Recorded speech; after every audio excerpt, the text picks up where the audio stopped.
দুপৰীয়া সাজৰ কাৰণে মই এনেকৈ ৰেডি কৰি আছোঁ আৰু ফুলকবি আলু মাছ দিয়ে ঝোল বনাম আৰু এইফালে অলপ চিকেন বনাই আছোঁ, চিকেন বনাম আৰু ৰঙালাও পকৰা বনাম। মই এনেকৈ দুপৰীয়া সাজৰ কাৰণে আজি ৰেডি কৰি আছোঁ আৰু ল'ৰা ছোৱালীক মানে সিহঁতে মাছ থাকিলেও মাছ খাব নোখোজে, পকৰা চিকেন সেইবিলাকেই লাগে সিহঁতক। সেইকাৰণে অলপ ৰঙালাও পকৰা বনাই আছোঁ বেচন আৰু ক'লা জিৰা দি এনেকৈ। এইফালে মাছৰ ঝোলখিনিও বহালোঁ ফুলকবিৰ লগত আৰু চিকেনৰ মাংসৰ ঝোলখিনি হৈয়ে গ'ল বাৰু। দুপৰীয়া সাজৰ কাৰণে ধুনীয়াকৈ ৰেডি কৰিলোঁ মই।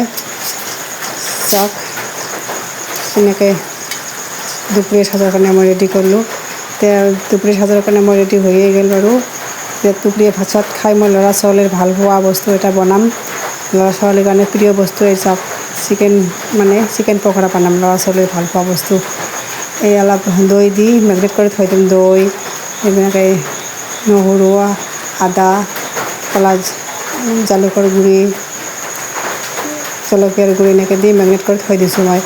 এতিয়া এই যে ময়দা কৰ্ণফ্লাৱাৰ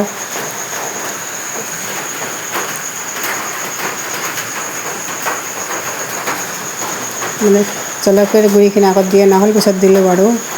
সেইকাৰণে কৰ্ণফ্লাৱাৰ ময়দা অলপ জলকীয়াৰ গুড়ি এনেকৈ মিক্স কৰি অলপ নিমখ দি এনেকৈ মিক্স কৰিলোঁ বাৰু।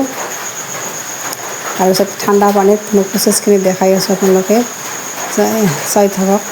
তাৰপিছত এনেকৈ ফ্ৰিজত ঠাণ্ডা পানী লৈছোঁ মই বস্তু এই যে মেৰিনেট কৰি থোৱা মানে অলপ 1 ঘণ্টামান ৰাখি দিছিলোঁ মই এনেকৈ মানে চিকেনখিনি দৈৰ লগত মাখি এনেকৈ মেৰিনেট কৰি।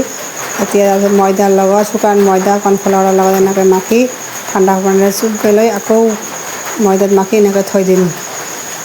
চাওক হৈয়ে গ'ল বাৰু। লাহেকৈ কম জুইত ভাজিব লাগিব এইটো, তেহে মানে মচমচীয়া ধৰণৰ হ'ব আৰু ভিতৰৰ চিকেনখিনিও ভাজা হ'ব তেনেকুৱা ধৰণৰ আৰু।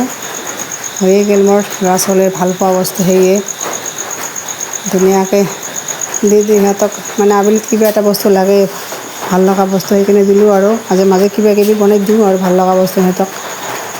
কিমান আৰু দোকানৰ পৰা কিনি আনি খাম, ঘৰতে অলপ অলপ মাজে মাজে বনাওঁ। ধুনীয়া হৈছে বাৰু পকৰাখিনি।